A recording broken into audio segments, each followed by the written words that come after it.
Voilà, j'ai la chance de co-animer ce petit-déj avec mon collègue Franck que vous voyez également à l'écran, et que je souhaite la bienvenue puisque, c'est son baptême aujourd'hui, dans les petits-déj, qualité de vie au travail, donc je suis ravie qu'il soit avec nous.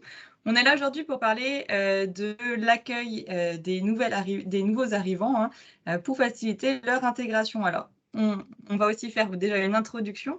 On est là dans un cadre, d'une webconférence, qui existe depuis 2020, hein, on a lancé ça. Pour ceux que ça serait, le premier petit déj, qu'est-ce que c'est? Donc c'est un format de communication sur toute thématique qui va se rapporter à la qualité de vie et aux conditions de travail. Concrètement, dès qu'on touche, à l'organisation, dès qu'on touche aux ressources humaines, on est dans de la qualité de vie au travail. L'objectif, qu'on va avoir et qu'on a toujours, c'est de tenir sur 1 heure maximum. Alors, en fonction des sujets, c'est plus ou moins simple, mais on va essayer de s'y tenir avec Franck. Différentes règles. On a fermé les micros pour faciliter, la compréhension de tous, mais aussi, pour éviter les interférences et faciliter le débit aussi, hein, des différents, écrans, puisque certains ont parfois des difficultés à avoir le son et l'image en bonne qualité. On vous invite donc à réagir et à interagir régulièrement sur l'onglet «Discussion» que vous avez déjà bien investi. Vous commencez à maîtriser maintenant, nos outils, donc c'est vraiment chouette et on y répondra, en fin de présentation. L'idée, c'est vraiment qu'on soit dans un cadre bienveillant, donc n'hésitez pas à poser toutes vos questions. Il n'y a pas de questions bêtes. Toutes les questions que vous avez méritent d'être posées. On essaiera d'y répondre si on a des réponses immédiates. Si certaines de vos questions demandent des recherches approfondies, on vous demandera votre adresse mail et on vous enverra la réponse par mail. Concernant toutes les problématiques techniques de connexion, alors ça va pas dépendre de nous, hein, on s'en excuse, ça dépend des paramètres de vos ordinateurs. Alors normalement avec Teams, il y a pas forcément de blocage, donc j'espère que tout le monde, arrive à avoir et le son et l'image, puisque c'est vraiment, important pour nous. Dans tous les cas, vous recevrez, ce PowerPoint à la fin, de ce petit déj qualité de vie au travail. On vous enverra un mail, et donc, c'est parti. Alors, on est là aujourd'hui pour parler de, comme je le disais, hein, du bien accueillir, pour faciliter l'intégration. Alors pourquoi? Il faut savoir que les études en sciences humaines le prouvent, une intégration réussie, ça a vraiment des effets sur plusieurs choses. Déjà, l'efficience organisationnelle. Alors qu'est-ce que ça veut dire? Plus on arrive à s'adapter facilement, plus on va être efficace dans le temps et donc le temps d'adaptation, le temps de compréhension de l'organisation sera réduit. Donc il y aura moins d'erreurs, la personne s'adaptera plus vite, sera plus vite opérationnelle.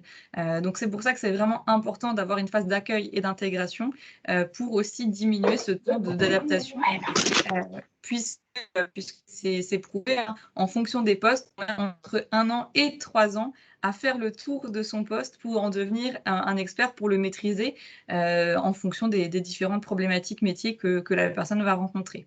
Deuxième effet, ça a aussi, l'effet sur la motivation, hein, ça va fidéliser la personne et ça, c'est vraiment quelque chose qui est important, puisque dans le contexte aujourd'hui, où les collectivités, on rencontre des difficultés de recrutement, la mise en œuvre d'un parcours d'intégration, ça a vraiment toute son importance et ça a une visée stratégique et en plus, on peut le vendre lors des entretiens et lors des offres d'emploi. Donc ça, c'est vraiment quelque chose qui est important. Et du coup, on va se poser la question, concrètement, comment on fait? Et je laisse la parole à Franck.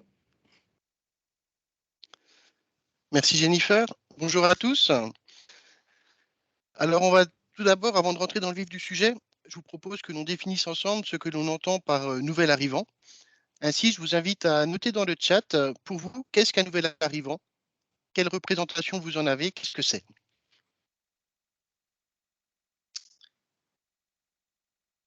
On va vous laisser, quelques secondes, le temps que les premiers, osent, écrire. En général, il suffit d'un premier qui se lance et puis ça s'enchaîne plutôt bien. Oui, un nouveau Un collègue, en nouveau effet. collègue. Quelqu'un qui vient d'être recruté ou alors qui a muté. Une mobilité interne, en effet. Quelqu'un qui intègre la collectivité, le service, un nouvel agent.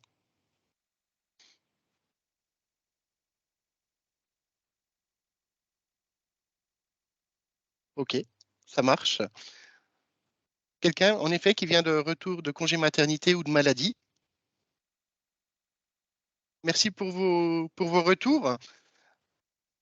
Alors, nous allons synthétiser vos réponses de la manière suivante. Donc, un nouvel arrivant, ça peut être, on l'a dit, une nouvelle personne que l'on embauche de manière pérenne au sein de la collectivité. C'est quelqu'un qui être titulaire, qui va être stagiairisé, ou alors c'est un contractuel sur un contrat de plusieurs années. Ça peut être les stagiaires également, les apprentis qui sont en formation professionnelle et que l'on accueille régulièrement dans nos structures, les agents d'une commune voisine ou du CDG qui sont mis à disposition pour tout ou partie de leur temps, les saisonniers que l'on va accueillir prochainement pour la période estivale en tant que renfort dans nos effectifs, les agents qui reprennent le travail après une longue absence, soit pour raison de santé, soit suite à une disponibilité, mais également les agents qui changent de poste ou qui se reconvertissent dans le cadre d'une mobilité interne. Toutes ces personnes que l'on vient de lister sont des nouveaux arrivants. Ainsi, un nouveau arrivant n'est pas forcément jeune, mais c'est une personne qui se trouve en décalage technique, organisationnel, culturel avec son nouvel environnement de travail.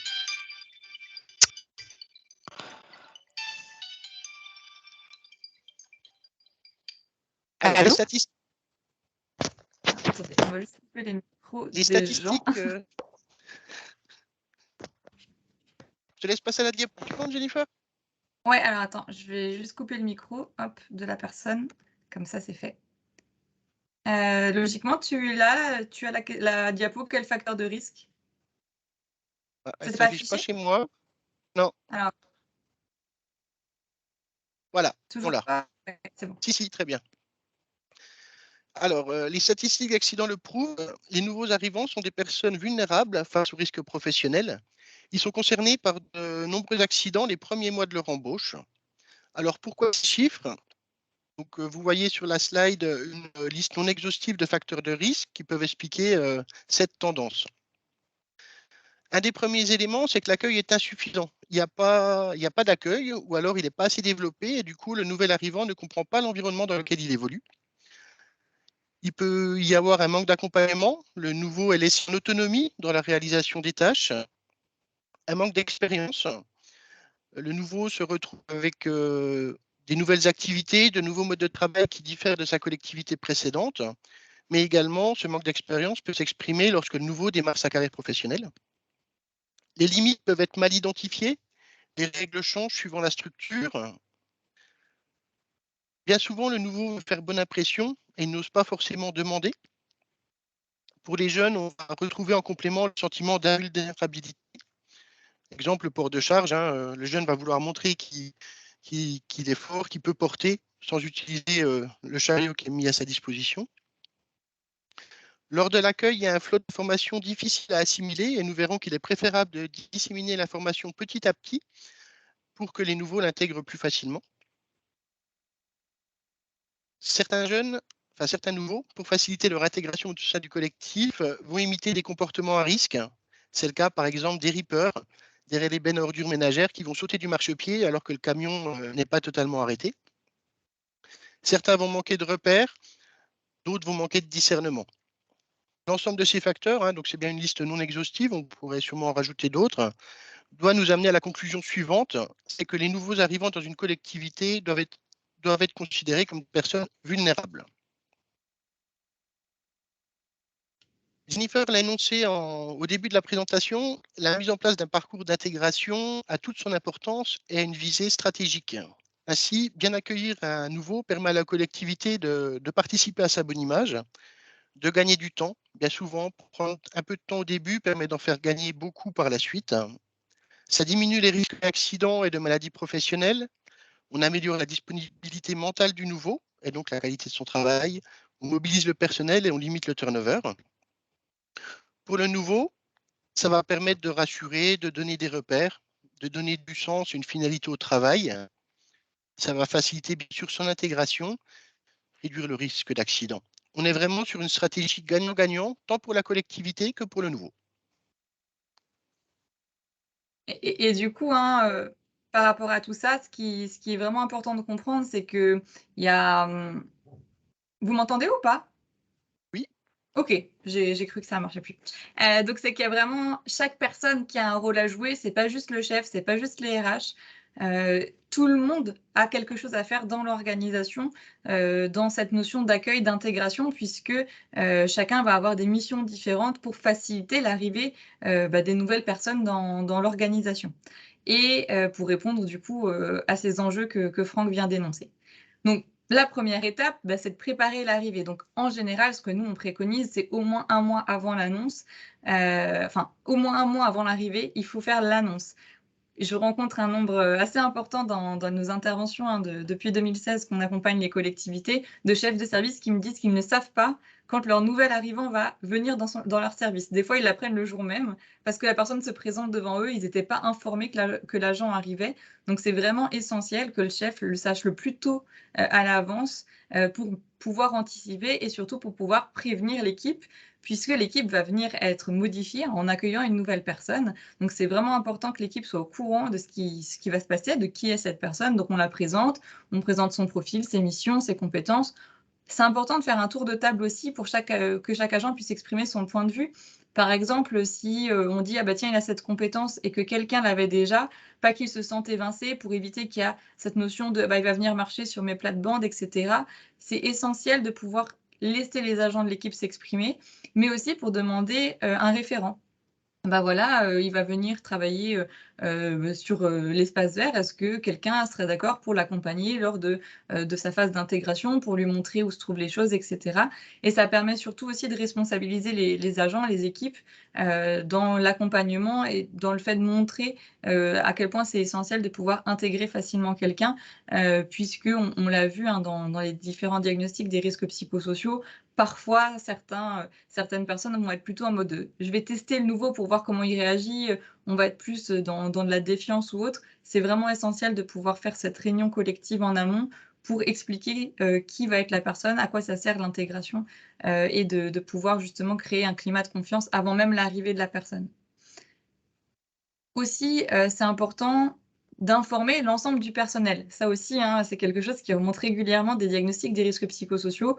On ne sait pas quand il y a des nouveaux collègues qui arrivent, on ne sait pas qui c'est. D'un coup, quelqu'un est dans les bureaux et on lui dit: «Bah, tiens, excusez-moi monsieur, vous voulez quoi? Vous cherchez quel service?» «Ah mais je travaille là depuis 2 semaines, vous m'avez jamais vu». Voilà, il y a des choses comme ça qui reviennent. Donc c'est vraiment essentiel d'informer, les autres services via un courriel, ou en réunion, hein, en disant: «Bah, voilà, on va recruter un tel et il aura ces missions-là».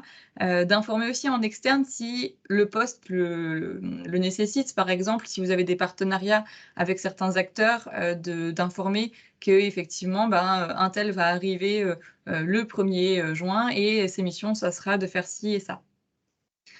C'est optionnel, mais ça peut être très enrichissant. Vous pouvez également, et ça certaines collectivités l'ont mis en place, faire appel à, ce qu'on appelle du parrainage interservices. Alors, dans le service, on va apprendre un métier, on va transmettre des compétences. Le but de faire du parrainage, alors parrain, marraine, hein, peu importe, en interservice, ça permet vraiment de créer du lien et de décloisonner les pôles, puisque souvent, hein, on a, l'administratif, le technique et cetera. Chacun travaille en silo et souvent ce qui remonte des diagnostics des risques psychosociaux, c'est qu'il y a pas de lien entre les services et on ne sait pas comment faire. Le fait de lancer cette notion de parrainage, en ayant bien défini au préalable, ce que c'est, à quoi ça sert, et à quoi ça sert le parrainage? C'est de s'approprier les codes sociaux. Tiens, dans la collectivité, il y a ci, il y a ça, de partager sur l'historique, de développer le sentiment d'appartenance, en disant: «Tiens, on est tous agents finalement de cette collectivité, de cet établissement. On fait tous partie du même monde, peu importe le service qu'on a, ça va nous permettre de développer du lien, de partager, des règles. Ah tiens, est-ce que tu savais qu'on a, tel et tels avantages? Est-ce que tu savais que sur notre territoire, il y a ça et ça à faire?» Donc ça, c'est vraiment quelque chose qui permet de créer du lien, qui permet d'améliorer la collaboration interservices, même si c'est pas obligatoire, c'est vraiment quelque chose qui peut faciliter le développement d'un sentiment d'appartenance. Et quand on se sent appartenir à une structure, on a envie d'y rester. Donc ça, c'est vraiment quelque chose qui est important dans ce qu'on appelle la rétention des personnes, hein. Au-delà de la motivation à les faire venir, l'intérêt aussi de l'accueil et l'intégration, c'est de les faire rester pour pas qu'ils s'en vont. Ensuite, on a, au bout de 15 jours avant qu'ils arrivent, c'est essentiel de s'assurer des conditions d'accueil. Donc, on va préparer le poste de travail. Alors ça, c'est en lien entre le responsable et le service RH, hein. On s'assure qu'en fonction des différents postes administratifs, techniques ou autres, qu'il y ait un bureau, qu'il y ait du matériel et des équipements nécessaires, que ce soit les petites fournitures ou tous les équipements, les EPI et cetera, hein, équipements de protection individuelle, qui soit adapté à la morphologie de l'agent. Ça, c'est vraiment essentiel de s'y assurer aussi. Donc, c'est important de lui demander en amont ses tailles, etc., si c'est pour des EPI. C'est important aussi que que le service informatique puisse être informé qu'il va y avoir un nouvel agent. Ça aussi, c'est des choses, c'est des petits loupés parfois, pour qu'ils puissent le faire le plus en amont possible, de créer une adresse courriel spécifique, etc. Mais également de prévoir une armoire ou un vestiaire dédié s'il y a besoin, en fonction des types de postes, bien sûr. Et il sera aussi important de rassembler en fait tous les documents qui sont nécessaires, notamment un livret d'accueil, si vous en avez un. Nous, au centre de gestion, il y en a qui sont disponibles sur notre site internet qui rappellent ce que c'est la fonction publique et pour qu'un agent qui intègre sache dans quoi il met les pieds. Le règlement intérieur, si vous en disposez, sa fiche de poste, puisque ça sera important de pouvoir lui présenter à son arrivée l'organigramme, la présentation des services si vous en avez, l'attestation d'accueil santé-sécurité au travail dont parlera Franck après. Ça, c'est vraiment quelque chose qui est essentiel, de pouvoir lister déjà tous les documents qui sont nécessaires pour mieux comprendre l'organisation, pour mieux comprendre le poste, pour mieux comprendre le fonctionnement et de tout préparer en amont pour que le jour où la personne arrive, on puisse lui remettre tout ça et qu'elle puisse en prendre connaissance. 10 jours avant l'arrivée, c'est le temps de planification des rendez-vous. Donc ça, c'est plutôt le service RH qui va prendre les différents rendez-vous, notamment auprès du médecin agréé et du service de médecine préventive, qui va informer l'agent en faisant un courriel sur la date de rendez-vous, de demander également des justificatifs des différentes qualifications, que ce soit les permis de conduire, les CACES, les habilitations, etc., en fonction de ce qui est nécessaire pour le poste qui va être effectué. Et on transmet les informations effectivement sur si vous l'avez mis en place, et ça on vous le préconise, on en parlera après, tous les rendez-vous pour découvrir les services, puisque c'est vraiment essentiel qu'on puisse savoir ce qui se passe dans la collectivité, c'est de pouvoir rencontrer les chefs de service, même si c'est juste un quart d'heure, une demi-heure, pour que chaque service puisse expliquer les missions de son service au nouvel arrivant. Et ça, c'est important en fonction de la taille de la collectivité, de le planifier sur un mois pour éviter qu'il y ait une surcharge d'informations d'un coup et que l'agent s'y perde. Donc, c'est important de créer ce planning-là avant l'arrivée de la personne et qu'on lui remette le jour même. 10 jours avant, c'est toujours dans cette notion de planification de rendez-vous. Le chef de service peut appeler l'agent pour l'informer des conditions d'arrivée. Où est-ce qu'on l'attend? À quelle heure? Comment est-ce qu'il pourra prendre son repas? Est-ce qu'il y a une salle de pause sur le temps de midi? Est-ce qu'il est prévu quelque chose de spécifique? Voilà, l'informer sur le pratico-pratique. C'est vraiment aussi important. Ça permet de créer du lien avant même l'arrivée. Ça permet à l'agent qui va arriver d'être rassuré aussi, de savoir que tiens, on se préoccupe de ça, c'est vraiment quelque chose qui est important. On vérifie aussi en tant que responsable que les compétences nécessaires soient détenues et valides en fonction des nécessités du poste. Sinon, on peut planifier directement des formations. Et important, le chef de service se réserve la demi-journée la première demi-journée où la personne va arriver et la bloque dans son agenda. C'est impensable qu'un chef de service ne soit pas là quand une personne arrive. Ça, c'est vraiment quelque chose qu'il faut changer dans les pratiques. On le voit régulièrement dans les différents échanges qu'on peut avoir. Ça crée vraiment ce sentiment, tiens, je suis pas important. Mon chef, il était même pas là quand je suis arrivée. Donc ça, c'est vraiment des sentiments qui vont décliner la motivation et l'engagement dans le travail au premier jour.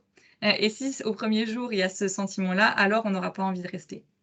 Une fois qu'on a fait tout ça, il n'y a plus qu'à accueillir et donc pour ça, je laisse la parole à Franck.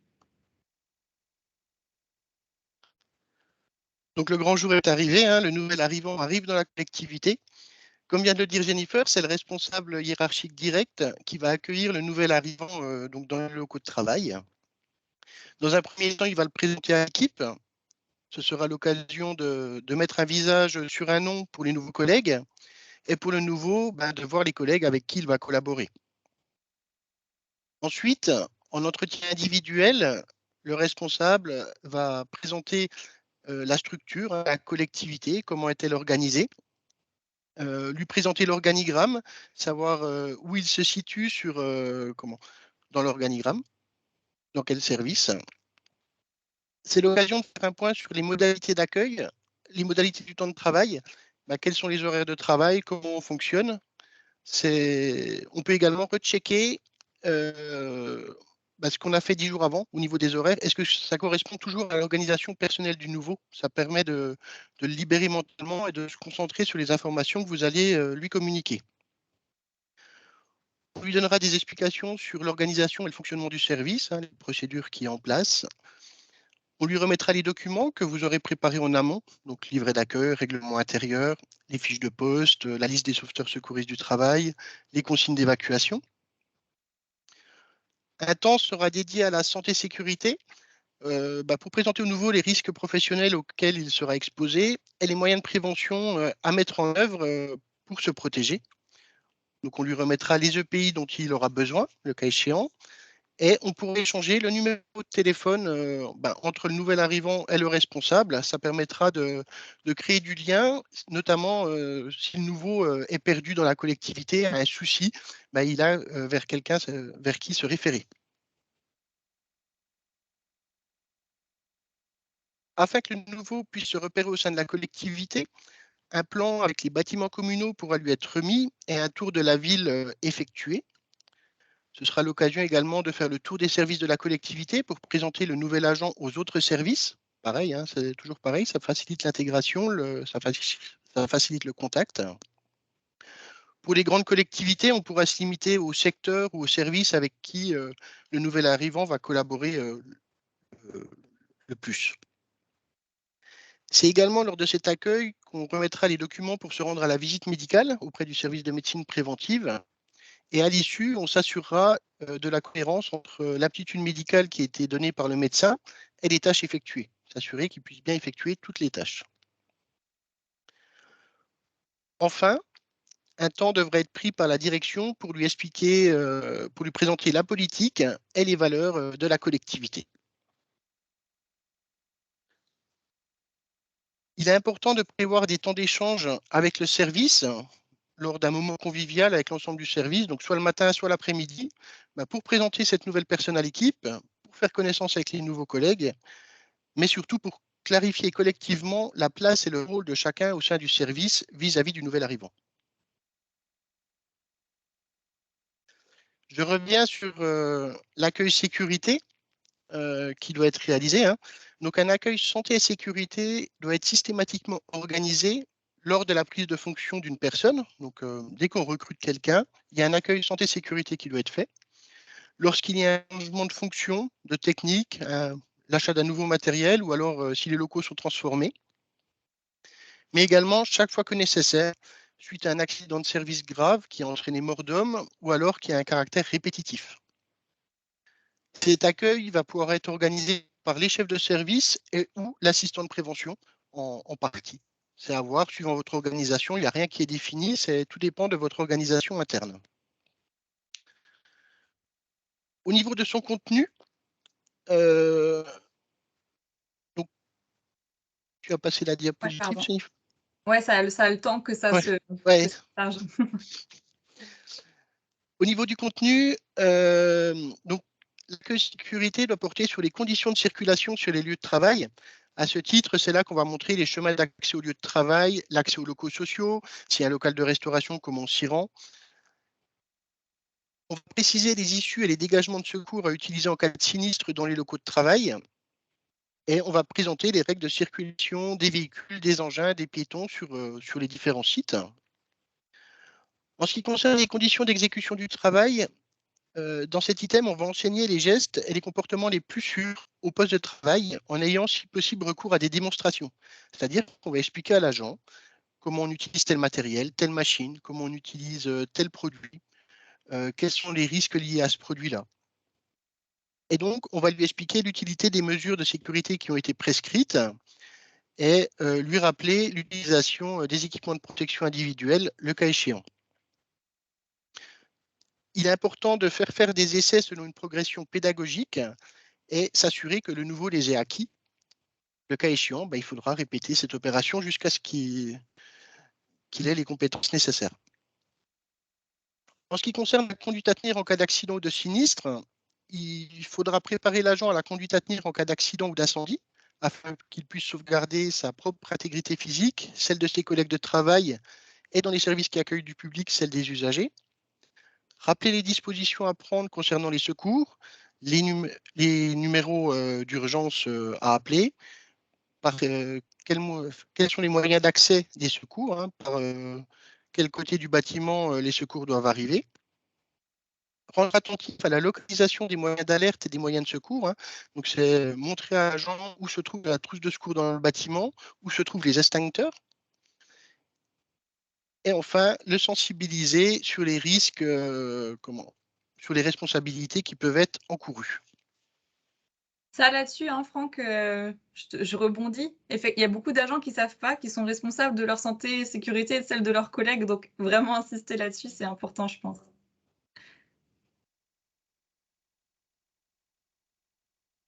Enfin, lors de cet accueil, il faudra montrer aux nouveaux arrivants les modalités d'accès aux documents uniques, les mesures de prévention qui auront été identifiées, lui préciser le rôle du service de médecine préventive ainsi que les représentants du personnel.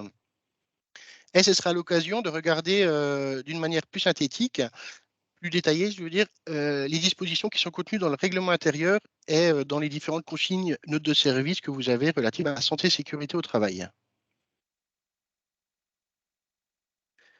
Alors, pour vous aider à réaliser cet accueil sécurité, le CDG vous met à disposition une procédure d'accueil en santé et sécurité au travail ainsi qu'une attestation de formation. En outre, on a un livret d'accueil et sécurité que l'on met gracieusement à disposition des collectivités sur demande auprès du service prévention. En ce qui concerne l'attestation de formation, c'est quelque chose qui est important. C'est recommandé de la prendre car elle permet de justifier la réalisation et le contenu de la formation que vous avez dispensée. C'est-à-dire, en cas d'accident, devant le juge, on montre que vous avez mis en place des actions pour accueillir l'agent en toute sécurité. Enfin, donc, il faudra prévoir des temps d'adaptation, accorder le temps nécessaire aux nouveaux pour qu'ils puissent s'approprier l'ensemble des éléments qui ont été fournis, notamment lui laisser le temps de lire l'ensemble de la documentation qu'on lui remet au début, à son arrivée dans la collectivité, lui permettre de rencontrer les différents services pour comprendre les rouages de la collectivité et de prévoir des formations complémentaires peut-être de l'agent, hein, donc aux équipements spécifiques au poste de travail, suivant, par exemple, si vous avez une tronçonneuse et que l'agent n'est pas formé, on va le former, du coup, hein, on va prévoir une formation à la manipulation des extincteurs, au sauveteur secouriste du travail éventuellement, mais également aux risques et aux procédures particulières. Donc ça va dépendre des métiers, mais c'est par exemple l'habilitation électrique, la délivrance d'une autorisation de conduite, etc. Et du coup, hein, pour faire la transition de la troisième étape, donc on a eu la première où on est dans de la préparation. Vous l'avez bien remarqué, hein, si la préparation n'est pas suffisamment bien faite, l'accueil le jour J et le premier mois sera difficile puisqu'il y aura plein de choses qui vont manquer. Donc la préparation, c'est vraiment essentiel. La présence et l'accompagnement lors de la prise de poste également. Mais ça ne s'arrête pas là. Une fois que la personne est arrivée, qu'on lui a présenté tous ses documents, et ben c'est pas fini, puisque après l'accueil, il y a l'intégration. Et pour qu'une personne se sente intégrée et qu'elle puisse s'identifier à la collectivité et avoir envie d'y rester, c'est essentiel qu'il puisse y avoir un suivi dans le temps, hein, pour faire le point sur comment elle se sent, comment ça se passe. Et ça doit être vraiment aussi acté avec, par exemple, la mise en place d'entretiens de suivi avec le responsable en définissant une fréquence avec l'agent en fonction et de la nature et de la durée de l'engagement. Si c'est un saisonnier, c'est pas la peine de le faire, hein. On est vraiment là sur des postes un peu plus spécifiques, notamment, voilà, il y a une nouvelle secrétaire de mairie qui va arriver. On est en phase de tuilage. C'est vraiment important de pouvoir définir des fréquences spécifiques pour faire le point, parce qu'il y a tellement de choses sur une année qui vont se passer. C'est essentiel de pouvoir rester disponible, au même titre que quand vous prenez une personne qui débute dans un emploi ou un stagiaire ou un apprenti. C'est vraiment essentiel d'avoir des temps spécifiques, de dire dans 2 semaines, on fait un point, on met des points toutes les 2 semaines ou une fois par mois ou une fois tous les 2 mois pour définir la fréquence avec la personne et parler du travail et de comment la personne se sent. C'est vraiment une étape essentielle pour s'assurer que la prise de poste, elle se fasse dans la meilleure des façons et pour faciliter la montée en compétences. Je le rappelle, je l'ai dit en intro, on met entre 1 an et 3 ans à être opérationnel sur son emploi en fonction du type d'emploi et du nombre de projets. Et parfois même, ça peut aller beaucoup plus loin. Je repense au métier de secrétaire de mairie où des fois, il y a des choses qui arrivent une fois tous les 5 ans, tous les 7 ans et d'un coup, on est là, il faut qu'on fasse quelque chose et on ne sait pas parce qu'on l'a pas vu, parce qu'on ne savait pas. C'est tellement vaste, il y a tellement de compétences et plus il y a un métier qui est polyvalent et plus un métier est complexe, plus le processus d'adaptation va être long. Donc, c'est vraiment essentiel de pouvoir être là pour identifier les points de progrès et féliciter la personne de dire: «Ah bah là, génial, tu maîtrises ça, c'est vraiment bien». Mais aussi de dire: «Bah là, par contre, va falloir qu'on mette en place, un plan d'action. Je vois que, tu as des difficultés à faire cette tâche-là. Est-ce que tu as besoin d'une formation? Est-ce que tu as besoin qu'on te réexplique? Est-ce que tu souhaites être mis en binôme avec une personne le temps, que tu maîtrises cette compétence?»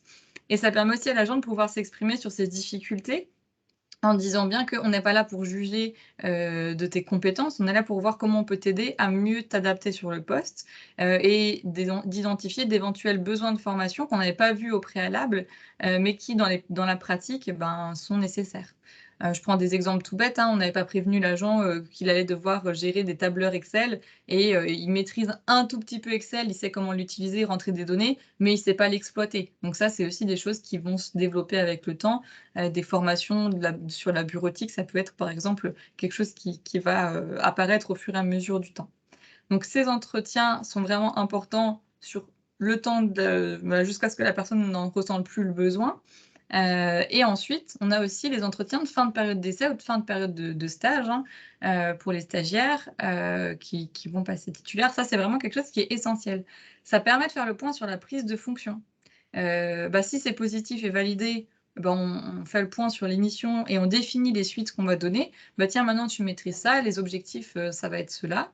Et si c'est négatif, ça nous permettra d'expliquer, les raisons du refus, tout en soulevant les points forts de la personne. Puis après, c'est important que la personne soit reçue quand c'est négatif par la direction pour réaffirmer ce genre de choses. Ça permet aussi, de récupérer tous les EPI qui sont non personnels, quand c'est, négatif.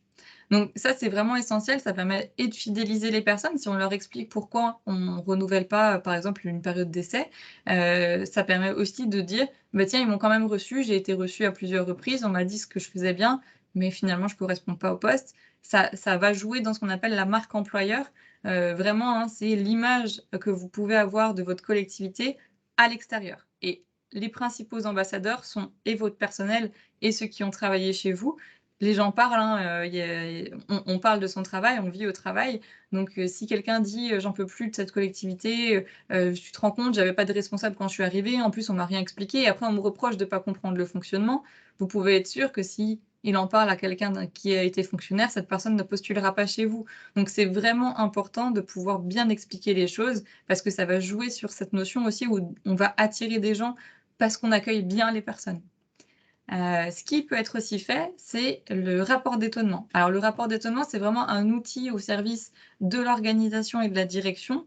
C'est, un rapport qui va, l'agent va être informé dès le début, qui devra, en tout cas qu'on lui propose de réaliser un rapport d'étonnement, puisque le nouvel arrivant, il va avoir un regard neuf sur l'organisation, sans jugement, sans contenu, sans vécu dans la collectivité et du coup, ça permettra d'avoir cette notion de source d'amélioration continue avec, un document qui est réalisé où on va présenter les atouts et les forces, les points améliorés, à savoir, qu'est-ce qui vous a surpris, qu'est-ce qui vous a plu, qu'est-ce qui vous a facilité votre intégration, qu'est-ce qui serait amélioré selon vous dans le service, qu'est-ce qui serait amélioré selon vous dans la collectivité. Si on fait ça et si on présente ça à l'agent, c'est essentiel de jouer le jeu, et d'accepter les remarques pour en tirer parti. C'est-à-dire que l'agent doit sentir qu'il est en confiance, et qu'il va pouvoir s'exprimer librement et qu'il aura pas de représailles à la suite de son expression. Puisque si on met ça en place, il faut qu'il y ait un climat de confiance. S'il y a un climat dégradé, il ne faut pas mettre en place un rapport d'étonnement. Par contre, l'outil rapport d'étonnement, c'est vraiment essentiel, puisque, le nouvel arrivant déjà se sentira plus reconnu et plus facilement intégré puisqu'on va lui demander son avis sur l'organisation. Par contre, comme je le disais, il faut absolument avoir un climat de confiance et valoriser aussi la créativité et la curiosité en interne en disant bien « Ah bah ouais, n'hésitez pas à poser des questions, il n'y a pas de questions bêtes, n'hésitez pas à venir avec vos idées, à être force de proposition ». Ça, c'est vraiment quelque chose d'essentiel.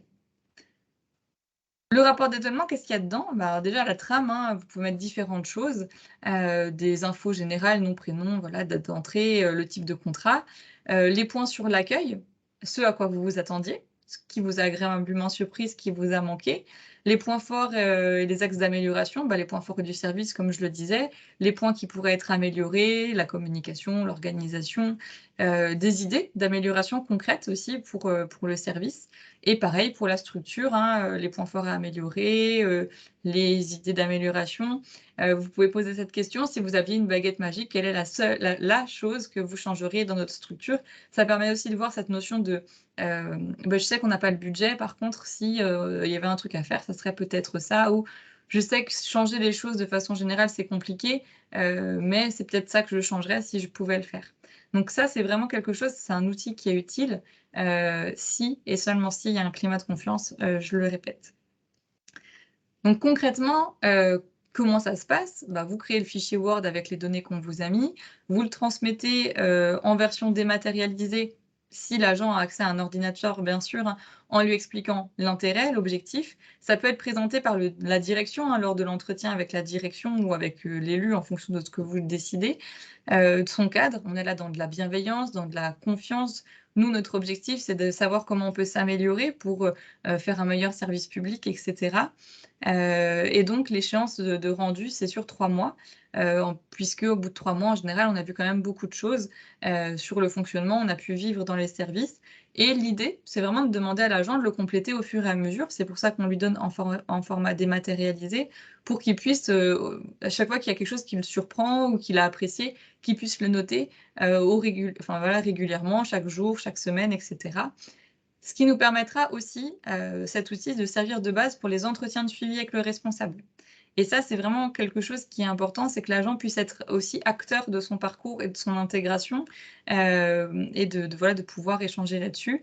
Et l'idée à la fin, bien sûr, c'est de compiler les données qui ont été transmises dans un fichier à part qui permettra de définir un plan d'action, au niveau du service RH ou en fonction de votre taille de collectivité. Ça peut, voilà, si vous avez juste 4-5 agents, vous n'allez pas vous créer une base de données gigantesque, mais en tout cas le fichier, qui vous aura été transmis permettra de voir qu'est-ce qu'on pourrait, améliorer. Donc le suivi, l'intégration, c'est la phase vraiment finale, de l'accueil. Ça permet, comme on l'a dit, et comme Franck les a rappelé les enjeux, de fidéliser les personnes, d'avoir une bonne image en qualité d'employeur. Et ça, c'est vraiment quelque chose qui est essentiel aujourd'hui, hein. Donc voilà. Franck vous a parlé qu'on a différentes ressources pour vous aider.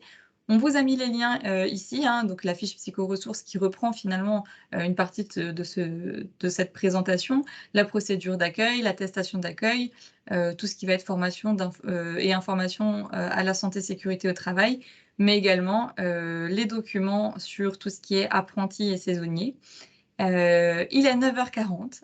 On a tenu notre délai d'1 heure et on voulait, laisser voilà, ces 20 dernières minutes pour des questions, mais aussi pour des partages de pratiques. Alors je vous invite tout de suite à aller dans le chat et à nous dire, si vous avez mis en place, des procédures d'accueil ou non. Si vous voyez, ce qui se passe, comment ça se passe, comment vous pourriez le mettre en place. Et je vois qu'il y a déjà des questions et Franck a pu y répondre en direct, donc on va juste les reprendre pour tout le groupe. Est-ce que l'assistant de prévention peut également y participer? Donc Franck a répondu qu'effectivement, hein, et que l'assistant de prévention peut dispenser l'accueil sécurité.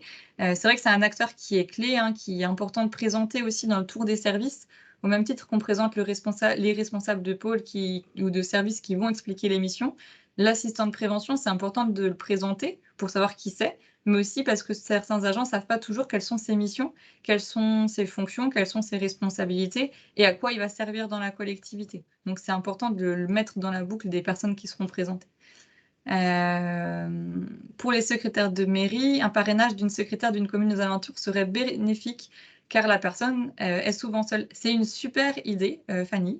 Je vous invite vraiment à le partager si vous avez un réseau, hein, de collectivités autour de vous. Je pense qu'effectivement, hein, les communes aux alentours, c'est important de créer du lien pour les collectivités qui sont vraiment petites et seules. Ça peut s'ouvrir effectivement sur d'autres collectivités, hein, puisque le partenariat et la mutualisation des compétences, ça se fait aussi comme ça. Je ne sais pas, du coup, les autres participants, est-ce que vous avez des procédures d'accueil, ou pas? Comment ça se passe? Est-ce que, on prend un nouveau, on le jette dans le grand bain et il apprend à nager tout seul? Ou, est-ce que c'est quand même quelque chose qui est un peu développé? Donc on a une personne qui nous a dit qu'il n'y avait pas de procédure. Ben, voilà, vous allez pouvoir, en mettre une en place, si vous avez compris l'intérêt. Une procédure d'accueil mise en place depuis plus d'1 an. Les nouveaux sont très surpris en général, mais dans le sens positif du terme. On n'a que des bons retours. C'est un peu plus compliqué pour les chefs de service parce qu'ils trouvent que c'est un peu lourd. Alors effectivement, hein, ça prend du temps, de faire ça, mais sur le long terme, c'est vraiment quelque chose de bénéfique, que ce soit pour les agents qui vont plus facilement prendre leur place, que pour les chefs de service qui finalement ont rencontré les nouvelles personnes et savent aussi si elles peuvent les solliciter ou non en fonction des sujets. Même si c'est un peu lourd, je pense que ça fait partie de la vie du collectif et ça fait partie des responsabilités du chef de service aussi dans son rôle de manager et de gestionnaire des humains, hein, qui font partie de cette organisation. Une procédure informelle chez cette collectivité qui fonctionne bien, ça reste à formaliser, notamment la partie santé-sécurité. Alors Franck, peut-être que tu veux rebondir sur la formalisation? Pour la formalisation, donc en effet, hein, vous pouvez utiliser la procédure qui est mise à disposition. Les livrets d'accueil, vous pouvez nous contacter, hein, au service prévention, on en envoie dans les collectivités, justement pour formaliser cet accueil, pour l'illustrer. Et bien sûr, terminer avec l'attestation de formation qui permet de justifier de la formation, de la remise des EPI, etc. Donc il y a une procédure d'accueil qui est mise en place depuis plusieurs années dans une autre collectivité. Est-ce qu'elle fonctionne bien, Monique, cette procédure d'accueil? Est-ce que vous avez des retours des agents, par rapport à ça? Des choses qui, voilà, qui marchent bien et que vous aimeriez partager? Dans une autre collectivité, aucune procédure formelle, mais on s'efforce de préparer au mieux avec la préparation matérielle, l'annonce de l'arrivée aux collègues, la présentation des locaux et des collègues. C'est déjà bien et effectivement, il y a d'autres choses à faire, hein, notamment sur la partie santé-sécurité, hein, qui est vraiment importante en fonction des postes, mais pour tous les postes. Ça, c'est vraiment quelque chose qui est essentiel de développer si c'est pas encore mis en place chez vous. Je ne sais pas s'il y a d'autres partages, si vous avez des questions, d'autres besoins spécifiques. Je vous laisse encore quelques minutes. Franck, je ne sais pas si tu avais, un dernier mot à dire? OK, Non, non. parfait. Alors Monique nous dit qu'effectivement la procédure, elle fonctionne et les chefs de service jouent le jeu. Donc parfait, merci pour votre retour. J'espère que ce petit déj, qui a été plus court que les autres, hein, puisque la matière était aussi plus cadrée, parce qu'il y a voilà, il y a une procédure, on essaie de la mettre en place, du mieux qu'on peut. Que ça vous a plu, que ça vous a intéressé. On reste disponible, hein, tous les services du centre de gestion, mais ici sur cette thématique en particulier, le service prévention des risques professionnels et le service conseil en organisation pour toutes les questions que vous auriez. Et puis on vous remercie pour votre participation, active via le chat et à votre connexion ce matin. On vous enverra le PowerPoint, par mail dans la journée et on vous souhaite une belle journée. Bonne journée.